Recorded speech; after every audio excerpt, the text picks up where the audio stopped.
I don't know about you, but I've found these last few years simply overwhelming. Physically, emotionally, psychologically.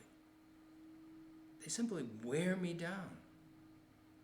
What with the day in and day out rancor and divisiveness over politics and masks and vaccines and how to deal with a pandemic, I've watched as families, schools, communities, churches have been torn apart by this divisiveness over all kinds of bizarre issues that have really nothing to do with what we're going through, that may have been sitting around for quite a while and now come to light. I've watched businesses close, devastating blows to the community, not only economically, but psychologically. I've buried my fair share of friends. It's been a rough time. It has been especially a difficult time for people of faith. Has God left the building? We wonder, does God even care anymore? In my work in the wider church and in my travels, I'm discovering more and more that so many churches have become nothing more than social clubs. And now that life is tough, I hear a lot of survival language, but very little faith language. It's discouraging. It's discouraging to see the lack of new bodies coming through that want to be pastors, and the reluctance to take on difficult situations. They want the good churches. Who wouldn't? It's enough some days just to keep going. There are days I just want to quit. Hang it up. Bury my head in the sand and forget about the rest of the world. It's on those days that I find myself thinking of good old Moses.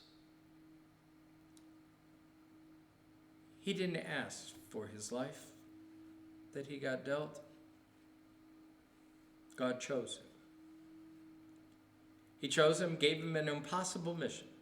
Go down to Egypt and bring your people out of bondage to Pharaoh, and lead them to the promised land. No way. And yet God makes it happen. Standing on the edge of the Yam Suf, the sea, life is good. They are free.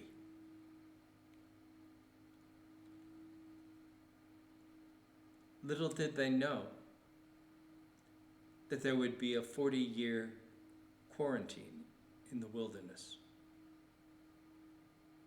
that they might get their act together and become a people, God's people. How many times that people along the way rebelled against Moses, complaining constantly, questioning his authority, questioning God. And Moses does what most of us think about doing, if not doing it ourselves, and that is he goes to God and complains. People complain to us, we complain to God. Been there, done that.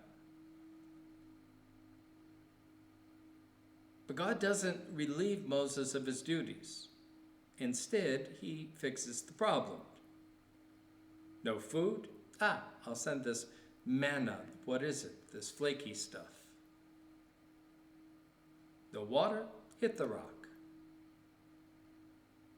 When they get really out of control, he sends an attitude adjuster, like a few poisonous serpents. One of my favorite stories is they get particularly ornery and question Moses' authority, the journey, the whole 9 yards. And Moses goes to God and says, I can't do this anymore. Then they're done that one too. And God says, I'll fix this. And so he gives him 70 others to share the leadership. I'm not sure whether that's a blessing or a curse. But one of the interesting parts of the whole story is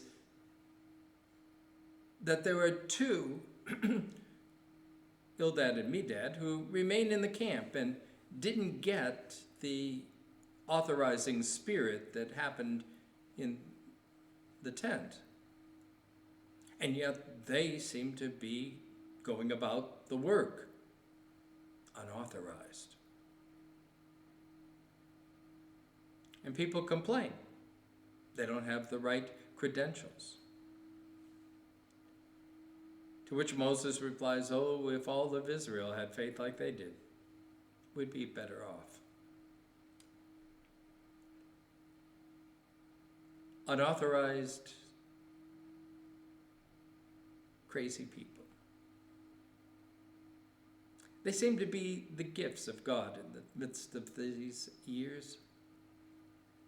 Time and time again, it's been the most unexpected. The ones who aren't necessarily supposed to be there that have been there most for me. To give enough to go on. Who knew the power that children can bring? Or in my case, 5 granddaughters. Whew. Some days to be in their presence is just to come alive.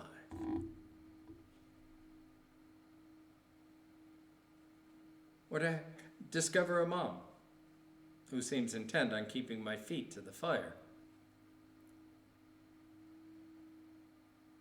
Or to be confronted by a couple of young people who want to be confirmed. Or to find oneself in conversation with people who actually share your concerns about the future, about life. Or to share a cup of coffee and talk about faith. These are the gifts of the unauthorized, the gifts of grace from God. Where have they come from for you in these days? And who might show up tomorrow to give hope for the day, for the future? Where is the gift of healing? Those spirit-led folks coming from? Keep your eyes open, because God promises they will be there when you least expect it. We come to you for healing, Lord, of body, mind, and soul, and pray that by your Spirit's touch we may again be whole.